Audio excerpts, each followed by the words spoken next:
I thought you charged by the hour, but you're free. Okay. When did you start drawing? As soon as I was able to hold a pencil in my hand. Did your parents encourage you?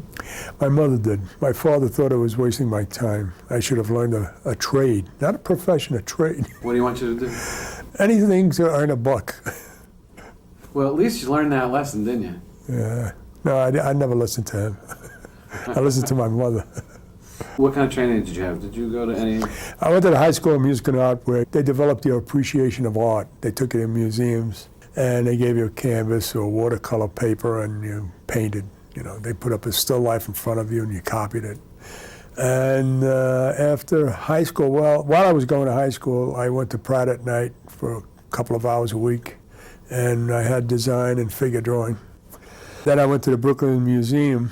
They had a Saturday morning class for a couple of hours each week, and I learned some figure drawing there. And that was about the extent. Most of my training was right on the job. Were there any guys in your class that ended up in the same business as you?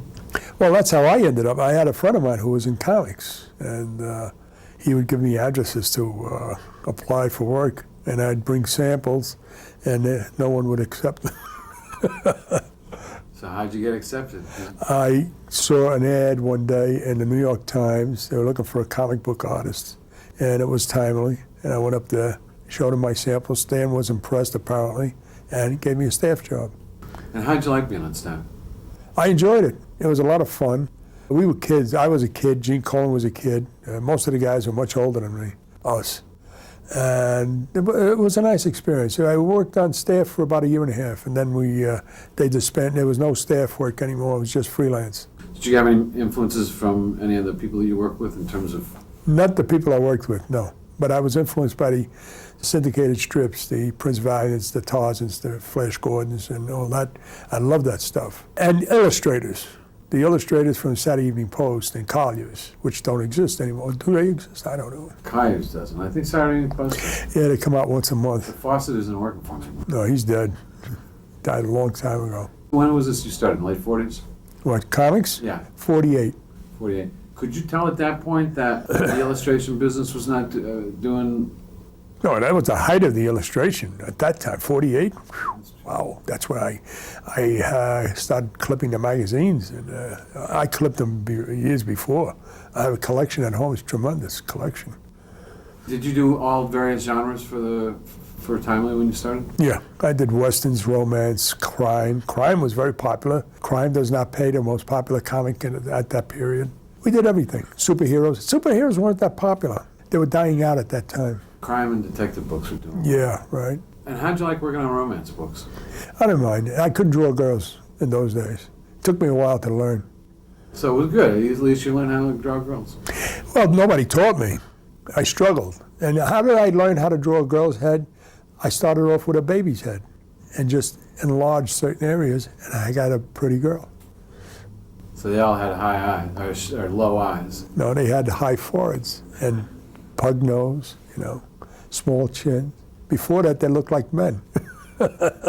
Skinny men. I would make them, I would draw a baby and age it, and it looked like a pretty girl. And were you doing any art instruction while you were there? Do you mean At Timely?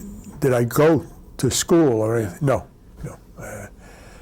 Like I said, I went to a life class at Brooklyn Museum once a week, and that was about it.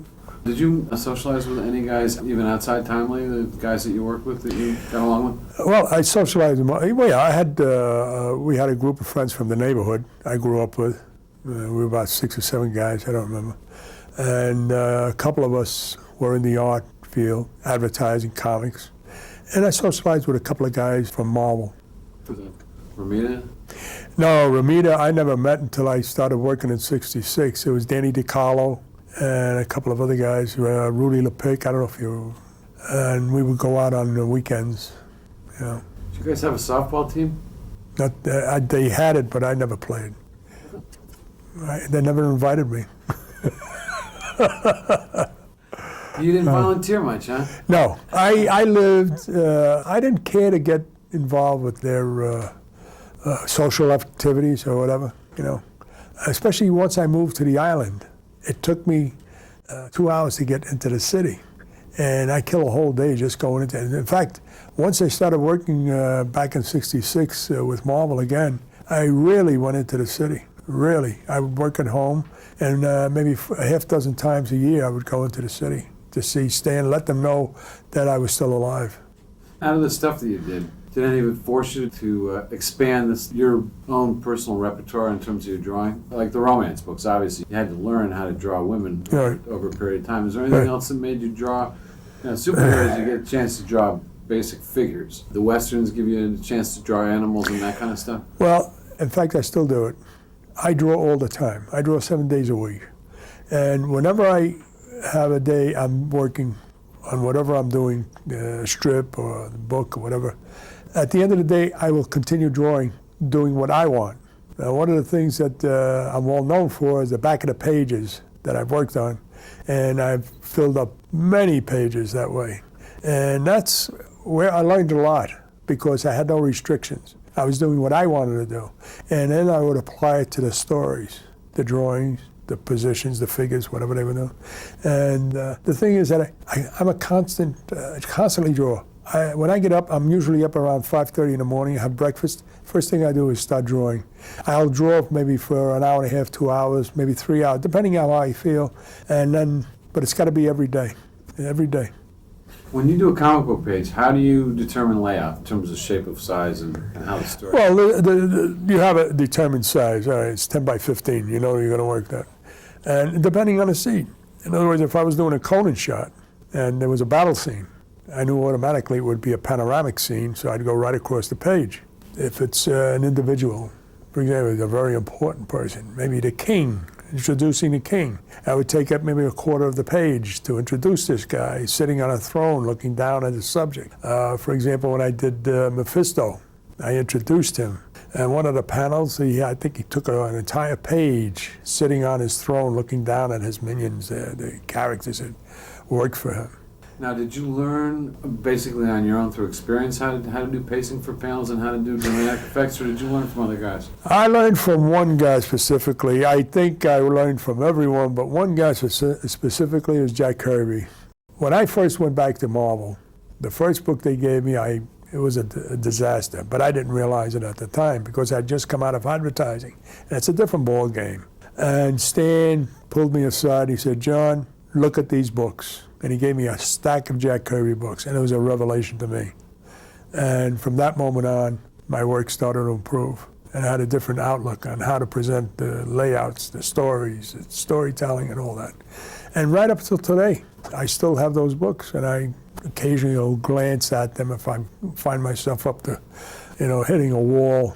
And in my book, the guy was close to a genius. I learned a lot. I've learned from other guys too. Anybody that works in the field, and I've learned from the guys who are bad what not to do. It's amazing how fast Jack was too. Oh, the guy was a genius. Absolutely, he revolutionized the way we do comics, and my book. When did you meet Kirby? I met him, I think, once or twice up at Marvel. Our paths crossed. He worked at home, I worked at home. And I think I saw him once at the convention here in California, at the Icon. What do you think of his influence in the overall Marvel? Oh, he changed the entire, he was it, Jack Kirby. We were all influenced by Jack. I know I was, tremendously. And you think it was based on the fact that his knowledge of panel layout and storytelling? Everything. Design, layouts, action of the figures, the expressions, everything about comics. He was the master. And he, again, I repeat over and over, he revolutionized, for me anyway. The one thing, in the speed with which he could put stuff together, he obviously had He was born for it. That was his stuff. And it got to a point where I almost felt like strangling the guy who's so damn good. I couldn't do the things he did. I was going to say, there's kind of a love-hate relationship with someone who's good. You like to admire their work, but you're kind of jealous of it for this. Well, not jealous. I just couldn't acquire that quality that he had. I just couldn't. No matter what I did, it just didn't come off. Jack had a unique style, And my style is more on a realistic. He had a style, and I could never approach the quality that he had. It was ridiculous even to try, but yet it would kill me that I couldn't get that feeling. You know, he did start in the animated business, animation. Oh, I didn't know that. Yeah, he worked for Max Fleischer in the I didn't know 30s. that. Never knew that. And he used to do funny cartoons. As a matter of fact, he went to school with Tuska, George Tuska. Really? Yeah. Do you know George at all? Yeah. We worked together up at Marvel. Yeah. George is a talented guy. Oh. And he draws every day still.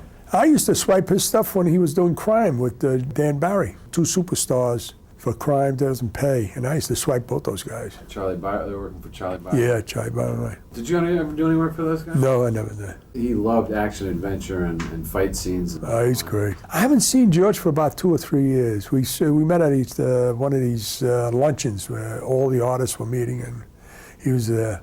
I haven't seen him in a couple of years. So you've had a long-term relationship with Stan. Oh, well, I started in 48, yeah. But it's been an on and off kind of thing.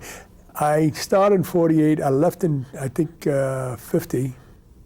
It was a year and a half. And then I went back in 66. And from 66 up till 96, when I retired. And that's as long as we've been together, working together. Did you work for any other publishers when you're in the comic book business? Oh, sure. A lot of them, you wouldn't know that. Our publications, you ever hear those? I worked for Western Printing. A lot of small outfits that folded up. Did movie adaptations? Did you do? Yeah, a lot of those for Western Printing. Hercules, Helen of Troy, The Viking, and a lot of other books. How'd you like doing movie adaptations? Some of them I enjoyed. Hercules I enjoyed. Helen of Troy I enjoyed. I didn't enjoy doing modern stuff. I know I did one about submarines and Navy men. I didn't enjoy that at all. Did they give you a lot of reference material for that? Oh yeah, movie. I have loads of the stuff at home yet. I had to return it, by the way, but which I never did. I forgot. That's a lot of good reference, huh? Oh, absolutely. Did you get a chance to watch the picture too? Oh yeah, yeah. I think I saw every one of those movies. How was Western as a publisher? Just like anybody. Their rates were, like anyone else. Did you ever do any work for DC? No. On purpose? Not on purpose. I was looking for work many years ago when you couldn't buy a job. And I went up to DC, they wouldn't let me in the front door. And many years later, I was working for Marvel, and Carmine Infantino called me, and he said, John, we'd love to talk to you. And I said, where were you when I needed you? I don't need you now, buddy. Bye. Have you seen Carmine since those? Oh, I was talking to him today. What did your father think about the fact that you were in the comic book business? Did he hold out hope that you were going to change trades one day? No, as soon as he realized that I had a future there, he was all for it. When you were in the advertising business, did the comic book work that you had done prior to that help you in terms of creating storyboards for the commercial stuff? Oh, absolutely, absolutely. To make you more competitive in the yes, yes. I would do. I'll tell you a story. I was supposed to do, I think, 5 storyboards, and each storyboard was maybe 20 or 30 panels, whatever it was, and they were paying me $5 a panel. And I wrapped out the whole thing overnight and left it at the studio. When I went in the morning, the owner of the studio was surprised they were finished. I said, yeah. He said, John, we can't pay you $5, we'll give you $2. He pulled me down because he didn't want me to earn that kind of money.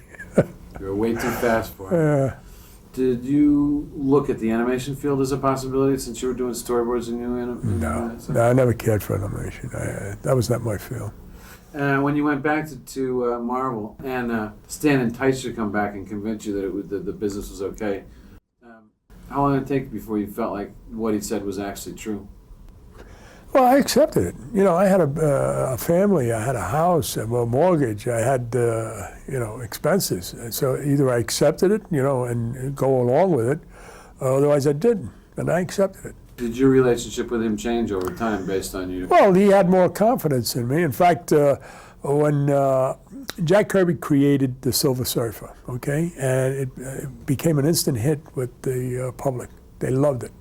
And Stan saw that there was a possibility of having his own book, and he gave it to me. And I was surprised that he didn't give it to Jack, really. And I think Jack was a bit upset about that, too. It was his baby. And Stan had a hell of a lot of confidence in me to give me that book. And we started off like a house on fire. The whole building burned down by the end of the 17 issues. It just didn't work. And years later, yet in Europe, I went to France, and they had published it 3 times, those books, at the time that I was there. And they even made a sort of a animated, I don't know what the term is, but it wasn't fully animated. They took clips from the books, and you would see the mouths moving. And they had it dialogue, but it was all in French. They loved it in Paris and France. Yet in the States, it didn't click right away. And they loved the look. They loved everything about it, everything. They manufactured 2 or 3 statues on Oh, really? Yeah, I didn't know that. Is there anything that Stan's ever done that kind of either bemused you or got you to the point where you were ready to strangle him? Either way, the fun stuff or the bad stuff. Because basically he was your boss, and you know something. When you do a job, it's not all wonderful. It's either it's can be tough. Yeah. I mean, Stan is a tough guy to work for. He's got his mind set on a certain thing, and if it doesn't, shall I tell you a story? I shouldn't say this. Because if it's going to be done in public, the public's going to see it, and Stan sees it, he's going to kill me. We'll see. I did a book with Stan, The Silver Surfer, when it came out. It's not a bad story. And the 4th issue, which I was proud of, I loved it. I got away from Kirby. I was doing John Buscema stuff. And the book came out. Now, at that time, the books were losing readership for some reason, I don't know. And Stan said, John, I want you to come in, we've got to go over this book. So I went into his office, and he tore it to pieces. It was, this page, and you do that. I walked out of there, I was cross-eyed. I had no idea what I was going to do, all right? And I went home, and I was demoralized. I said to myself, the heck with it. I'm going right back to doing the Jack Kirby type of stuff, and that's it. Well, some years went by, maybe 10 years, and Stan calls me up, and he's, you think that? He calls me names when he's in a good mood. I said, okay, Stan, what's up? What's going on? He said, do you remember that book we did together, The Silver Surfer with Thor? And I said, how can I forget it? That was one of the greatest things we've ever done. That's a true story. Yeah, some people have good memories, they're just short. Oh, I could never forget that story. And when I told him what he said about, he said, no, John, it can't be. I said, Stan, it can, and it did. That's what you hit. You hit a guy in a bad mood one day. He might have had an argument with his wife, whatever the heck it is, and it can destroy. I've seen guys literally destroyed, they couldn't draw. Call me up. A guy named Don Heck, I don't know if you ever heard of him, a brilliant artist. He'd call me, we lived close by. He'd call me up, John, you gotta help me. I can't do it. What's wrong? They don't want this. I don't know what the hell to do anymore. They literally can destroy a guy. Now, this guy was one of the best, too. It was a personality thing, clash with the editor. And Don, I guess, was very moved by it. Did you ever have any problems with any editors you work with? I usually intimidate them physically. I don't take from anybody. Stan, anybody. There's a point where you push the button and then I don't want to know anything. When you are making money for a publisher, the world is yours. You can say anything you want, you can do anything you want. You want your shoes shined, they'll shine your shoes. But if your books aren't selling, you've got a problem. Fortunately, in my situation, I've always had a book that were winners, and I could demand things that other guys couldn't. I was very fortunate in that respect. And you've invested, what, 50 years of experience in the business? Yeah. The more you do something, the better you get at it, naturally. Well, it depends on who's doing it. Well, that's true.